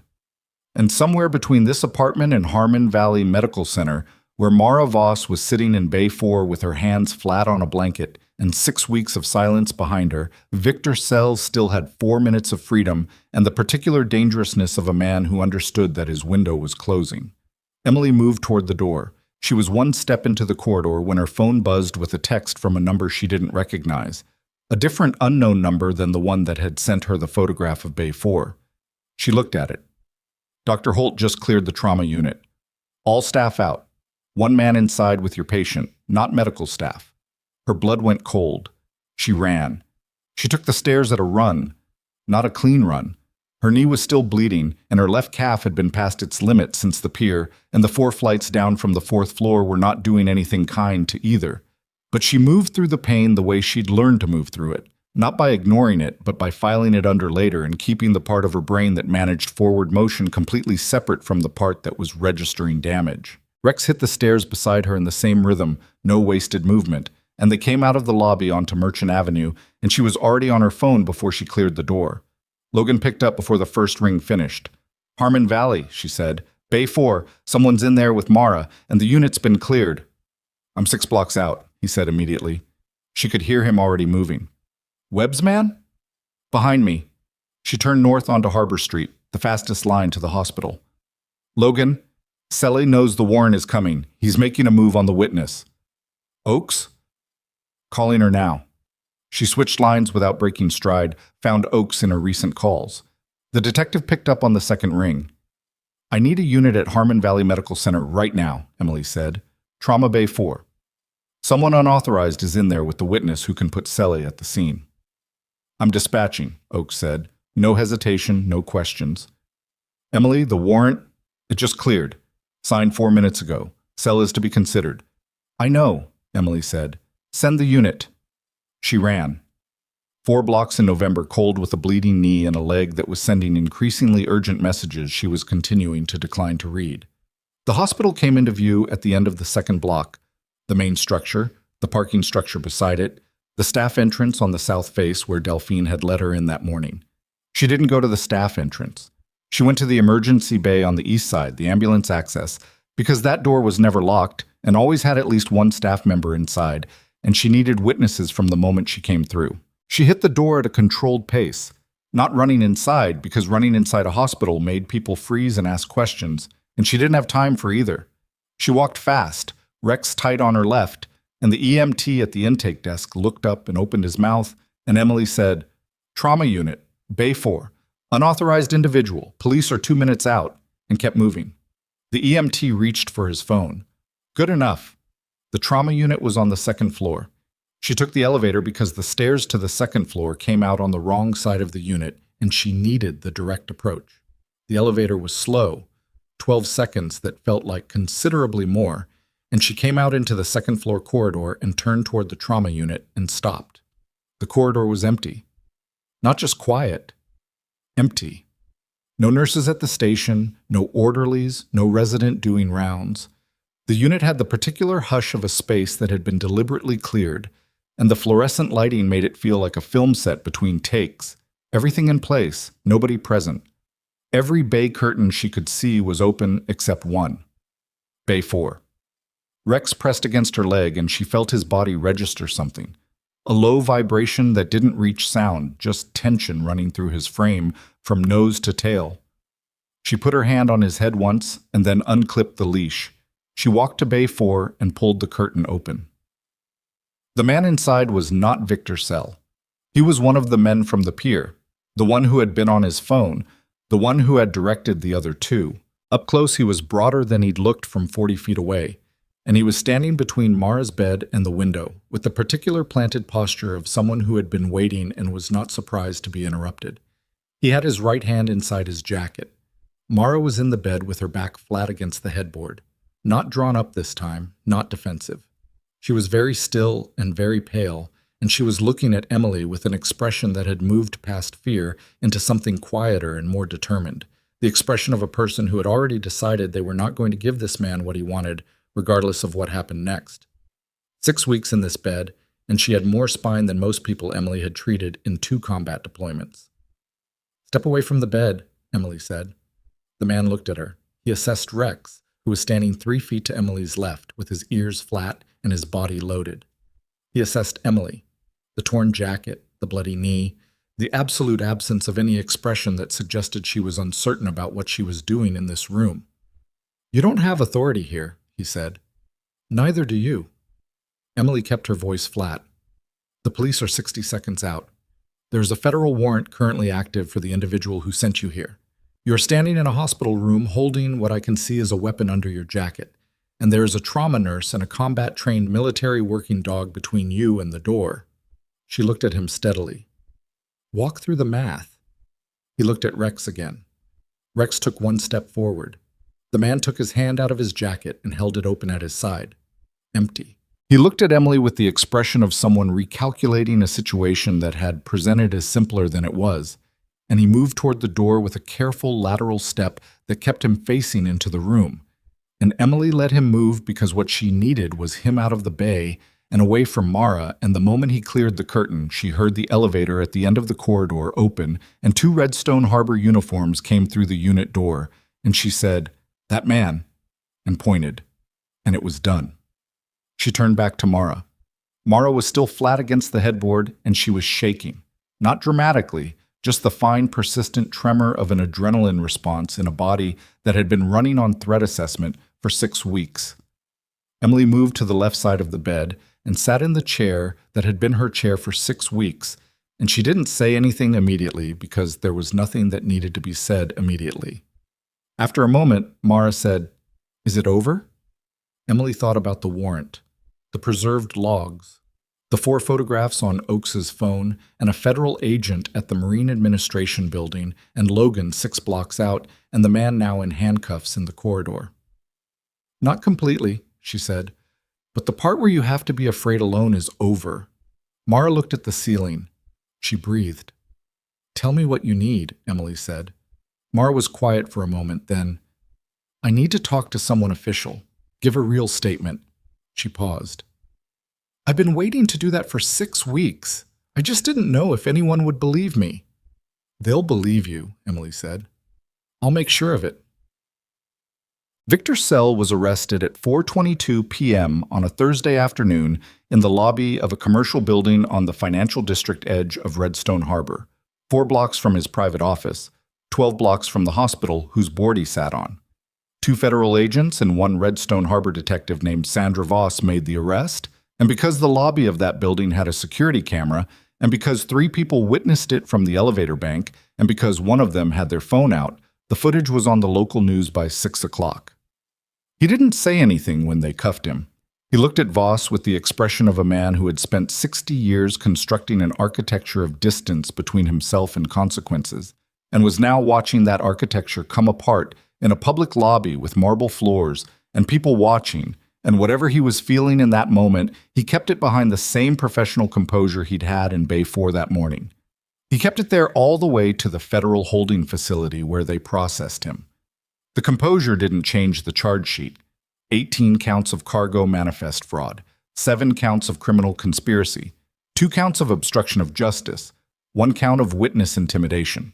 And as the federal task force built its case through the following weeks from the Harbor Authority logs and Mara's photograph and the shell company documentation that Marcus Webb's 14 months of independent work had assembled into something that could actually stand in a courtroom, money laundering, racketeering, and conspiracy to commit assault in connection with what had happened to Mara Voss on the night 6 weeks ago when she had taken a photograph in a loading facility and then been put in the harbor water to prevent her from doing anything with it. Grady Holt was not arrested. The investigation found no evidence that he had known the specific nature of what Selle was running. What it found was that he had received 3 direct communications from Selle in the 48 hours following Emily's police report, and that his decision to suspend her had followed the 3rd communication by approximately 90 minutes. The hospital board placed him on administrative leave pending an ethics review the same week Selle's arrest made the news, and he did not fight it, which said something about what he understood his position to be. The 2 men from the pier, the ones who had blocked the exit and forced Emily and Logan under the dock, were arrested on the 2nd day of federal action. The man from Bay 4 was arrested at the scene. Darian Fells and Marcus Grout and Abel Wythe were already in custody from the rail yard, and the 6 prior incidents documented on the camera footage added felony counts to all 3 that took their plea options and reduced them to something their attorneys described with visible discomfort as non-viable. The courier company lost its operating license within 10 days.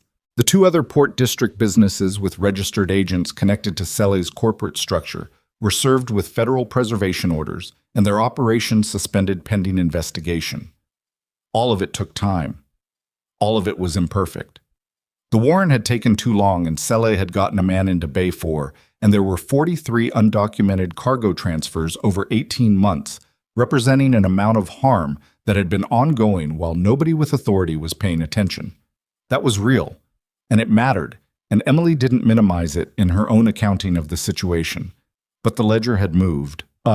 She found out about her reinstatement on a Friday morning, 10 days after the arrest, through a letter delivered to her apartment that had the hospital's letterhead and the board's interim chair's signature and language that had clearly been reviewed by legal counsel approximately 6 times before it reached the final version. The letter acknowledged that her suspension had been procedurally irregular. It acknowledged that subsequent events had demonstrated no basis for any disciplinary finding.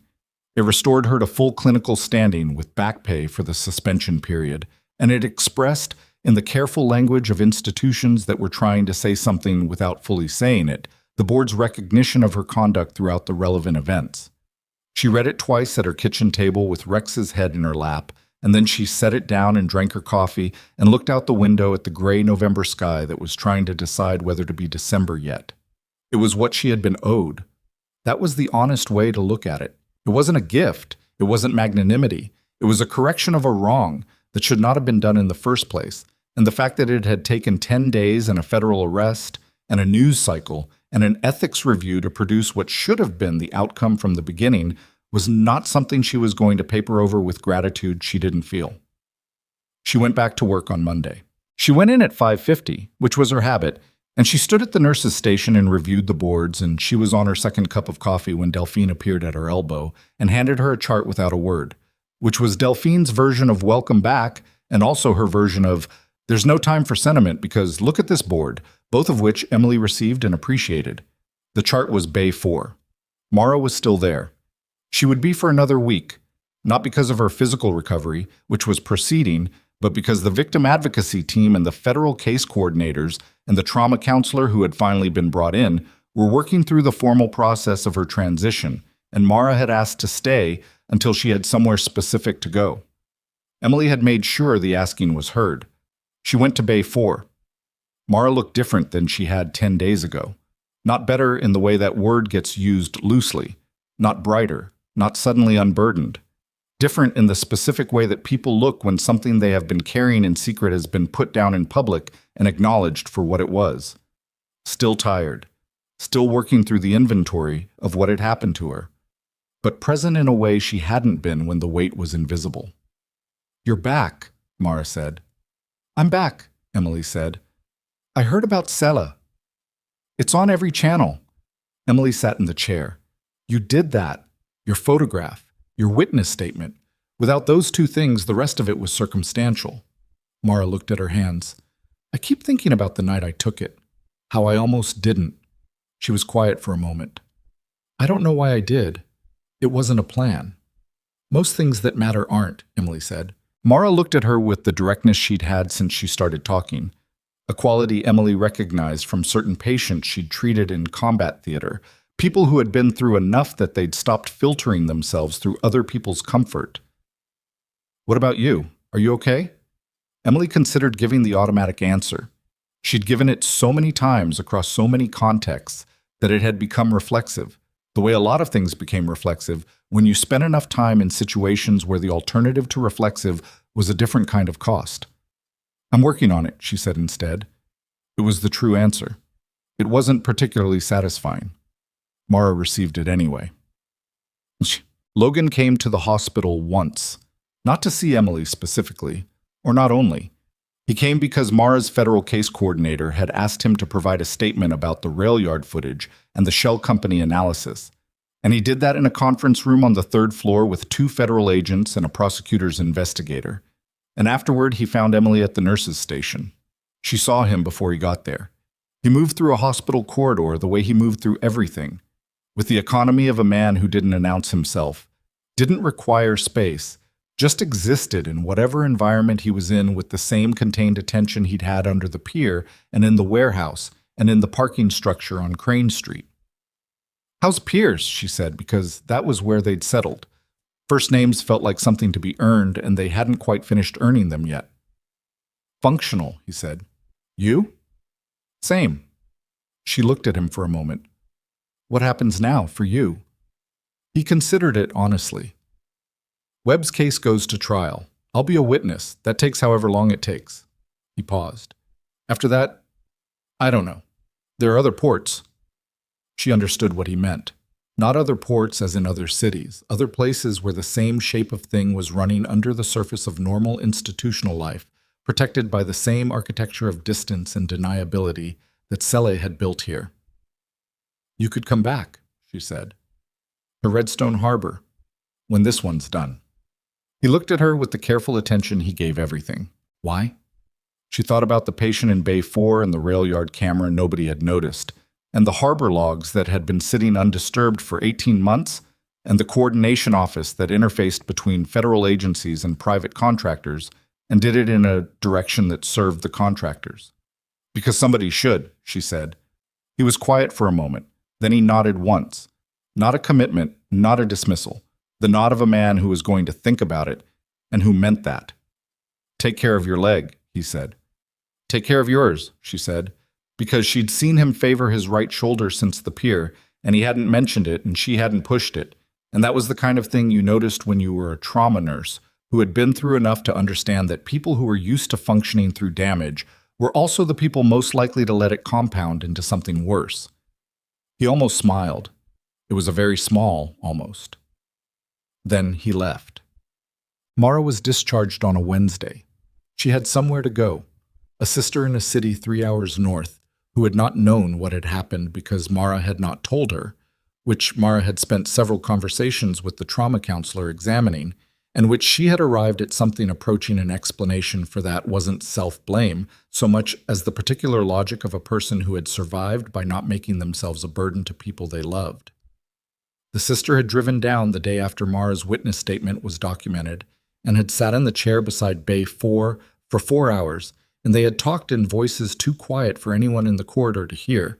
And when the sister left, she had Mara's discharge date in her phone and a list of things Mara wanted from her apartment that didn't include going back herself. Emily walked Mara to the hospital entrance on the discharge day. Not standard clinical protocol, just something she did. At the door, Mara stopped and turned and looked at Emily with the directness that had become her baseline register. "When I was in the water," Mara said, "I kept thinking I wasn't going to make it, not as a dramatic thought, just as a fact." She paused, and then I thought, someone should know what I saw. Even if I didn't make it, someone should know. She looked at Emily. "That's the only reason I kept swimming." Emily didn't have a clean answer for that. There wasn't one. What Mara was describing was the specific, ugly, terrifying courage of a person who decided that something mattered more than their own survival. In a moment when survival was genuinely uncertain, and there was nothing you could say about that that didn't either diminish it or make it sound heroic in a way that erased how much it cost. "Someone knows," Emily said. "A lot of people know now." Mara nodded. She started to say something and then stopped and then said it anyway.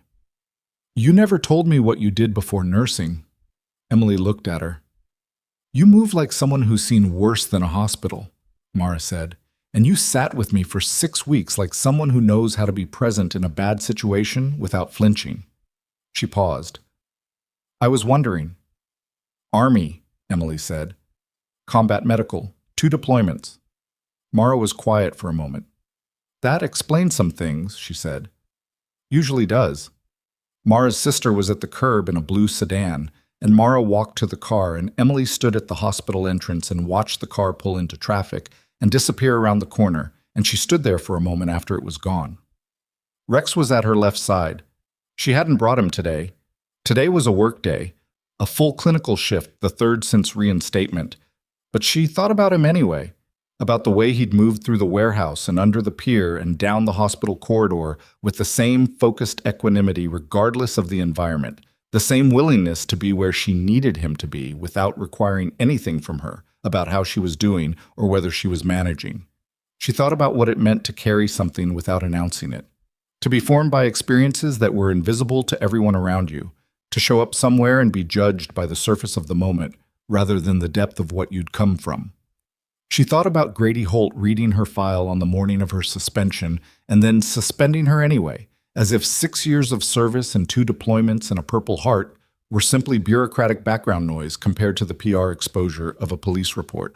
She thought about how easy it had been to remove her. 1 conversation, 1 folder, 6 hours after her name appeared in a document that inconvenienced a powerful man. She thought about how much harder it had turned out to be to keep her gone. That was the thing that Holt and Selle had not calculated correctly. Not her training, not her combat background, not the specific skills that had gotten her through the rail yard and onto a pier ledge and into a parking structure and up 4 flights of stairs on a blown knee. They had failed to calculate what happened when you suspended a woman who had already decided, in a place with considerably higher stakes than a hospital corridor, that she was not the kind of person who stayed down, not because she was exceptional. She'd known exceptional people who hadn't made it back from worse than this, but because she had learned it the hard way, learned it in places where learning it wrong had permanent consequences, That the distance between being seen and being unseen was almost never about the people looking at you. It was about whether you kept moving. She went back inside. She had a full board and a 12-hour shift, and a patient in Bay 2 who'd come in overnight with a traumatic pneumothorax that the overnight resident had stabilized but hadn't fully resolved, and she had paperwork from the reinstatement that she was going to have to get through before the end of the week. And she had a follow-up call with Oakes tomorrow about the Selle trial timeline, and her knee still needed proper attention she had been postponing for 10 days. None of it was clean. None of it was resolved in the way that stories resolved, with a single moment where everything settled into its final position and stayed there. The trial would take months. Mara's recovery would take longer. The coordination office that had sent men to appear based on a federal flag was still operational somewhere above Oakes's clearance level. Logan Pierce was somewhere between Redstone Harbor and the next port, carrying the same patient and unrewarded attention to the shape of things that he'd been carrying since an operation 3 years ago failed to fully close. Emily Carter was a trauma nurse in a public hospital with a permanent limp and a 7-year-old retired military dog and a Purple Heart in a box in her closet that she had never shown anyone at Harmon Valley and still didn't particularly intend to. She had been dismissed and removed and had her access revoked and had run on a blown leg through 4 city blocks to get to a patient who needed her. And she was back at the nurse's station at 6:15 in the morning, reviewing a board that didn't care about any of that and needed her full attention anyway. She gave it her full attention. That was the whole of it, really. Not a revelation, not a transformation. Just the daily decision to be competent and present and unwilling to be made smaller than she was by people who needed her to be smaller for their own reasons. She had made that decision in a rail yard with a pipe coming toward Rex's skull. And she had made it in Holt's office. And she had made it on a pier ledge in 48-degree water. And she made it again every single morning when she walked into a unit that had tried to tell her she didn't belong there. The real warriors, the ones who had actually seen something, survived something, carried something. They don't announce it. They don't need to. They just keep showing up until the room has no choice but to understand what it's been looking at this whole time. Delphine came to the station at 6:20 and handed her a chart without ceremony. Bay 6 is asking for you specifically, Delphine said. New admit, overnight, nonverbal with the resident. Emily took the chart. She read it on the way to Bay 6, walking steadily down the corridor of Harmon Valley Medical Center, with her head up and her limp unchanged and everything she'd seen and done and carried present in her body, in the way it always was. Not as a wound and not as a trophy, just as the accumulated evidence of a life that had not been easy and had not asked to be, and that was still, on a Wednesday morning in November, very much in motion. She pulled the Bay 6 curtain open and went in.